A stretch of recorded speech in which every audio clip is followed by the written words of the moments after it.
Iya, Ya, gimana ya Bu? maksudnya gimana? Tolongin saya Bu. Maksudnya tolongin Saya gimana apa? dari awal dari saya masih baru di sini pertama itu nenek Sebentar, Dok. ngelakuin. Sebentar, sayang. Kamu tahu kan setiap kali telepon masuk ke saya secara langsung dan tidak langsung masuk di YouTube sama di Facebook. Jadi hati-hati, jangan pernah menyebut nama siapapun termasuk namamu sendiri karena saya tidak ingin setelah viral kalian minta take down. Kenapa? Ya Bu, kan dari awal pertama saya ke sini ya sekiranya 1 bulanan lah ya Bu, masih baru banget. Itu tuh nenek udah nyuruh-nyuruh saya buat keluar dari rumah, tapi saya sampainya duduk sambil bawa bantal sama tas kalau malam. Itu dulu pas masih 1 bulan di sini. Iya, sayang. Nah, itu saya pernah langsung telepon ibu waktu itu. Tapi ya habis itu kan terus tak sabarin aja dulu lah, mungkin nenek bakalan berubah gitu. Tapi sampai sekarang saya 2 bulan, masih 2 bulan ini di sini, tapi malah keadaan nenek itu makin parah Bu. Dia udah bisa main tangan ke saya, sampai biru, sampai nyakar, sampai ngebak, ngeludahin juga pernah, terus mendorong saya juga pernah kayak gitu. Cuman saya pernah hubungi agensi saya, tapi agensi itu nggak pernah ngerespon. Pernah ngomongnya cuma kayak kamu bakalan tua sama kayak dia, pasti kayak gitu alasannya Bu. Terus?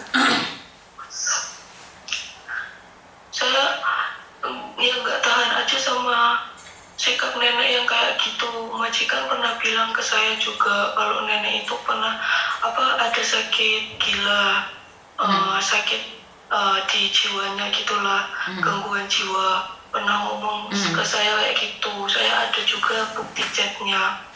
Tapi setelah dia ngomong kayak gitu, entah dia keceplosan atau apa, dia terus nutupin kayak gitu, nutupin. Habis itu nggak apa-apa kayak gitu bilang ke saya.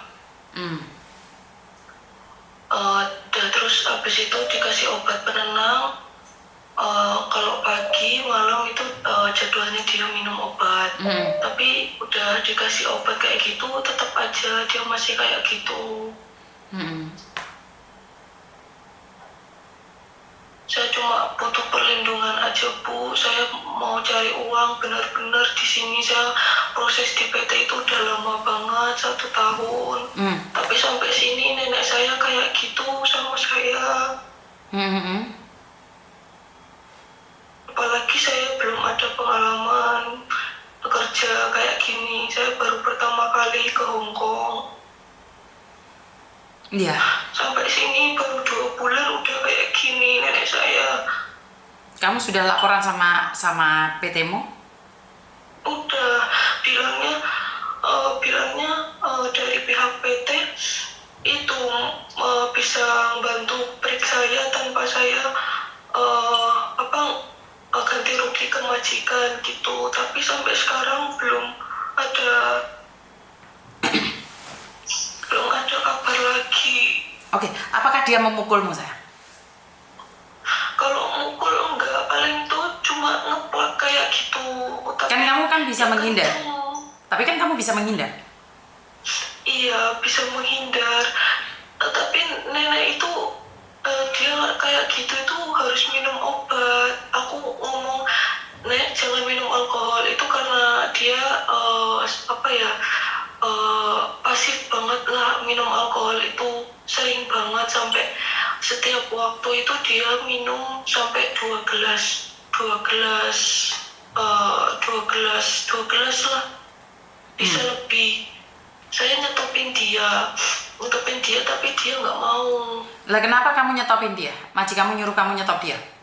Iya nggak boleh, kalau waktunya minum obat nggak boleh. Oke. Dan dari suaramu aja kamu nggak tegas, ya? Dari suara kamu aja kayaknya kamu menye-menye. Sorry, Miss Yuni ngomong kayak gitu. Kenapa? Sekali lagi, ini Hong Kong. Mau tidak mau, suka tidak suka, ini adalah Hong Kong. Hong Kong itu keras. Emangnya jaminan kalau kamu masuk majikan barumu lebih baik daripada dia? Emangnya kamu ganti majikan barumu lebih baik dari dia? Seperti yang selalu saya katakan nih, kalau kamu sudah tidak kuat, apa yang perlu kamu lakukan? Pulang Indonesia. Nggak ada masalah. Tapi kalau kamu menye-menye, kalau kamu tidak semangat, nggak ada siapapun yang bisa membantu kamu. Karena memang di Hong Kong ini orang tua paling cerewet di sini. Kenapa sih? Orang tua itu susah sekali beradaptasi karena mereka mungkin punya masa lalu yang kurang baik. Makanya dia sendiri itu keluar jahatnya. Lah kamu kerja lebih mementingkan mana nih? Dia cuma bengong-bengong, ngamuk. Semua mbak, bukan cuma kamu aja. Tanyakan sama mbak-mbak yang lain. Tapi sekali lagi kekuatan orang itu tidak sama satu sama lain. Jadi kalau kamu bilang aku nggak kuat Miss, ya nggak apa-apa, pulang. Ya jangan ngarepin cari majikan lagi dong, kamu baru 2 bulan di sini sayang. Sekarang peraturan imigrasi sangat ketat sekali. Kalau kamu nggak kuat, nggak apa-apa, pulang. Enak dong, pulang. Daripada kamu sedih, susah. Iya kan? Tapi kamu masih butuh uang, ya bertahan. Kalau bisa menundukkan hati majikan. Jangan nangis, buat apa nangis? Emangnya nangis bisa menyelesaikan masalah? Ya enggak dong. Siapa yang kamu tangisi? Giliran dapat uang gak ada yang tahu kok. Kalau kamu gak semangat, pulang sayang. Kamu harus bisa menundukkan bagaimana majikanmu. Harus mengambil hati majikanmu. Loh yo enggak mungkin majikanmu yang menyesuaikan kamu. Kamu yang harus menyesuaikan dengan mereka. Ngerti? Lah kamu tiap hari sambat aja, nangis aja ya gak bikin berhasil sayang. Ini Hong Kong. 2 bulan kamu nangis, ya terusin. Harusnya cepat cuci muka, yang sergap. Oke, majikan gak suka ini, bersihin rumah. Majikannya cerewet-cerewet, nenek cerewet, bersihin ini itu. Bersihin pakai hati, orang itu akan tahu. Jangan bersihin cuman kayak ngelapi tapi karo ngantuk. Yang semangat, orang itu akan merasakan. Dan dibawa doa. Kerja cerdas, kerja ikhlas. Lah kamu gak ada semangat, pulang dok. Ini Hong Kong. Gak kuat pulang, gak apa-apa, gak ada yang marahin sama kamu. Yang penting jangan kabur aja. Karena kalau kabur kamu nanti menyesal. Ngerti? Iya Bu, tapi ini masalahnya bukan soal bersih-bersih Bu. Saya cuma butuh perlindungan aja, soalnya dia itu main tangan ke saya. Kan kamu bisa menghindar Tondo. Dia orang tua, dia main tangan kan kamu bisa menghindar. Loh lah kamu digepuk terus kamu nyok gepukan ya jelas diajar dok wong tua kuwi mau dok. Lah kamu bilang butuh perlindungan, sudah siap kehilangan pekerjaan, laporkan pada KJRI saya. Laporkan pada KJRI dan laporkan pada polisi. Kan tadi saya nanya nih, kamu dipukul enggak? Enggak, tapi momoro dikeplak. Lah dikeplak bisa menghindar enggak? Bisa. Polisi masih menanyakan seperti itu juga sayang. Lah kamu bisa menghindar, kenapa enggak menghindar? Oh, kamu belayu lebih banter daripada dia. Benar nggak? Iya. Ada yang lain lagi? Ya, itu dewet, terus ngeludahin saya. Sama tadi saya ngepel juga, pelnya itu dilempar ke arah saya. Mbak, kalau kamu pengen sambat, hidup ini nggak akan selesai. Kamu kan bisa menghindar, Tondo. Ya, ya. Benar nggak? Kamu bisa menghindar nggak? Kamu punya insting untuk menghindar nggak?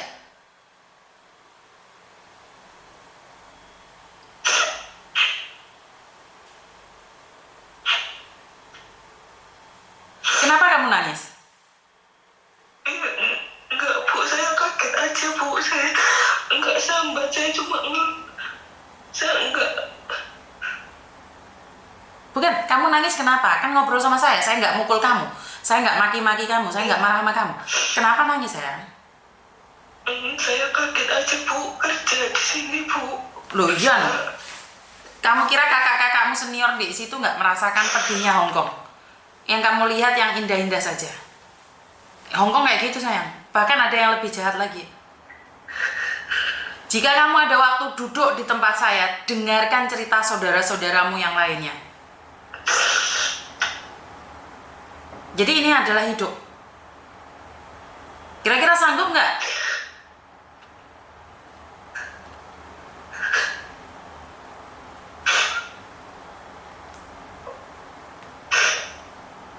Halo? Iya, Bu. Kan kamu lagi ngobrol sama saya, sayang. Kan kamu nggak perlu nangis. Apa yang kamu tangiskan? Saya takut aja, Bu, sama tindakan nenek nanti nenek tambah parah ke saya. Soalnya dia ada sakit gangguan jiwa. Lah iya, telepon agentmu, pergi yuk ke agentmu, sayang. Lah kamu ngomong takut tapi nggak gerak. Masa saya yang datang ke rumahmu jemput bawa helikopter? Bener nggak? Iya, tapi agensi nggak mihak ke saya gimana loh, Bu? Dia kayak mihak ke majikan karena alasannya itu udah tua. Sebentar Mbak, sebentar. Saya kan cuma dengerin dari versi kamu nih. Saya nggak tahu kalau majikanmu komplain juga ke aku. Apa menurut mereka dengan versi mereka. Saya percaya omongan kamu. Jika kamu benar, kenapa kamu harus takut? Jika agenmu tidak membantu kamu laporkan ke Jerry. Kamu kan ada libur toh? Iya. Ada libur ngapain kamu? Kemana kamu? Saya pergi liburan, Mem. Kemana? Kemarin saya pernah nelpon teman saya, katanya kalau misalnya saya belum dapat KTP Hongkong, saya belum bisa ke KJRI. Siapa yang bilang? Siapa yang bilang? Teman saya. Temanmu petugas KJRI tak? Kenapa temanmu tahu? Saya cerita ke teman saya, Bu. Terus kamu percaya kata temanmu? Iya, soalnya Ya udah loh. dulu. Ya udah loh. Kalau kamu nggak percaya sama omong aku, ya udah. Kamu jangan tanya sama saya, tanya sama temanmu. Kamu bilang bahaya. Kamu bilang butuh perlindungan. Saya suruh datang ke KJRI, kamu bilang kamu nggak punya KTP, nggak dilayani KJRI. Ya udah. Enggak, saya nggak bilang nggak KJRI nggak ngelayanin saya, enggak, Bu. Saya cuma kan pertanyaan saya kan ke teman saya.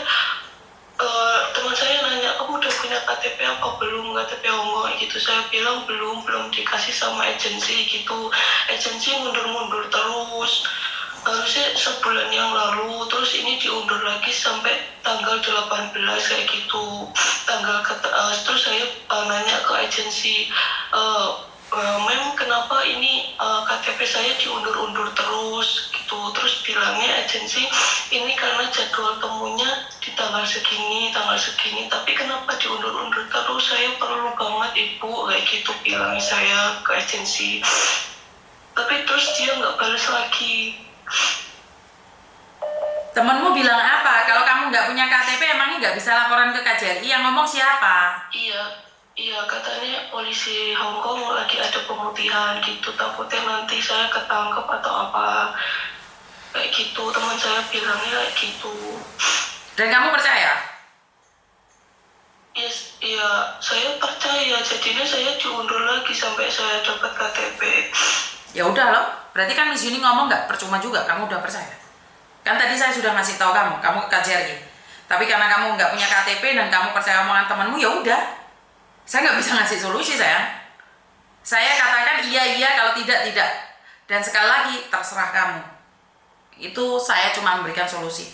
Dan Miss Yuni sangat ganas sekali, galak sekali. Kamu boleh membenci saya, yang penting saya menyampaikan apa adanya.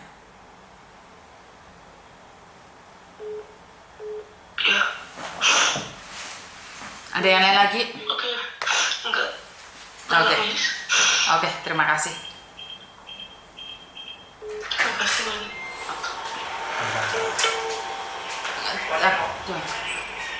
Mana ya tadi WhatsApp yang mau